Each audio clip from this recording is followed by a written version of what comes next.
Hey guys, Derek here from Bomb Socks with more Bomb Bites, where we feast upon the words of Christ, and as always, we do it one bite at a time. Years ago, I came across a kind of a unique article, just kind of an obscure article. The headline caught my attention. It says, "Anglers rescued from the Susquehanna River after their boat capsized." So the idea is two fishermen were rescued. They were just out there fishing on the Susquehanna. Their boat capsized. There's a guy who comes along and saves them. So it's a little story about two guys, the Susquehanna River, and someone who saved them. I thought that was kind of interesting because that's kind of what we're talking about today. Let me show you a picture of the Susquehanna River, the Susquehanna River Valley. It actually, just to give you a little bit of a context about it, so it's 464 miles long, and you can see kind of where it rolls through there. It's the longest river on the American East Coast that drains into the Atlantic. It's the 16th largest river in the United States. It's the longest river in the continental U.S. without commercial boat traffic today. Back in the day, it was a huge highway that was used. And it rises and flows through New York, Pennsylvania, and Maryland into the Chesapeake Bay. So the idea with this is it actually, so as Joseph and Oliver were translating in Harmony, Pennsylvania, they were going through and they read something about baptism and the importance of it. In fact, let me just take you to the section heading of section 13, and this will help you a little bit more with context. It says, this is an extract from Joseph Smith's history recounting the ordination of the prophet and Oliver to the Aaronic priesthood near Harmony, Pennsylvania. And this was May 15th, 1829. The ordination was done by the hands of an angel who announced himself as John, the same that is called John the Baptist in the New Testament. The angel explained that he was acting under the direction of Peter, James, and John, the ancient apostles, who held the keys of the higher priesthood, which is called the priesthood of Melchizedek. The promise was given to Joseph and Oliver that in due time the higher priesthood would be conferred upon them. So, and this is kind of cool. It's only one verse long. I know some that have memorized it. It says, "Upon you, my fellow servants, in the name of Messiah, I confer the priesthood of Aaron, which holds the keys of the ministering of angels, of the gospel of repentance, and of baptism by immersion for the remission of sins. And this shall never be taken again from the earth until the sons of Levi do offer again an offering unto the Lord in righteousness." So one of the things I wanted to focus on with this for a moment is just this idea of the gospel of repentance. And that's what this Aaronic priesthood, which is interesting when you think about it.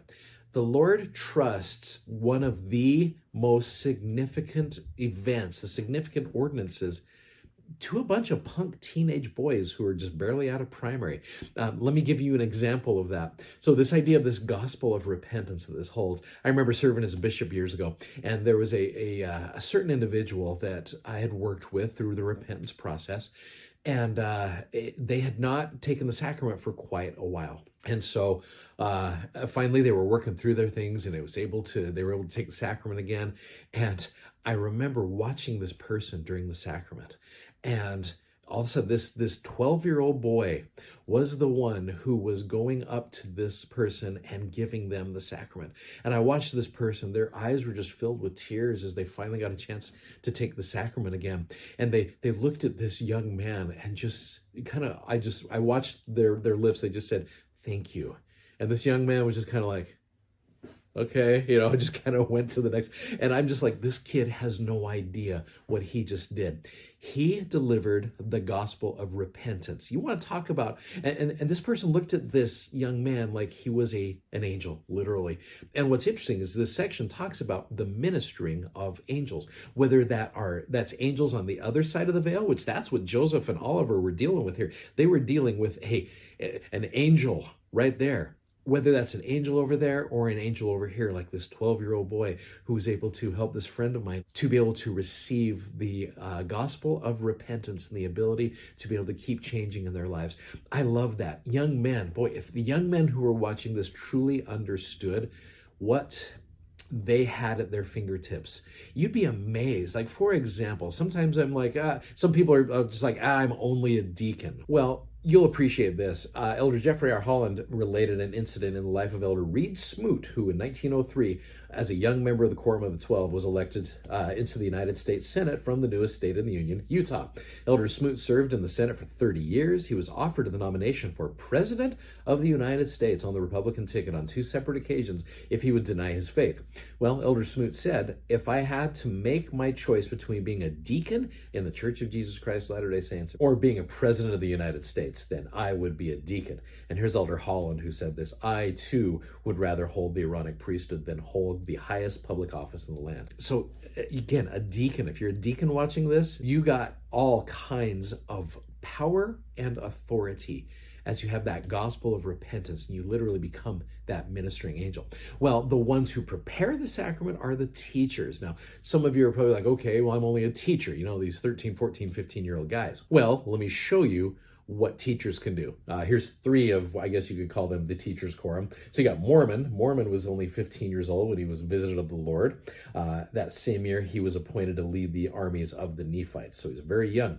Joseph Smith, let me remind you, Joseph was only 14 when he received the first vision. Joseph F. Smith was 15 years old when he was called to serve a mission in Hawaii. It's kind of a funny little story of Joseph. He is Hiram's son, and he was an orphan basically by the time he was 11 or 12 or so. It was kind of a rough kid, and they were just like, what do we do with Hiram's kid? He's really kind of causing a lot of trouble. So what they do, they sent him on a mission, and he was able to serve a mission to Hawaii for 4 years. Came back at age 19, ready to go with life, totally changed. So if you're a teacher, that's pretty dang awesome.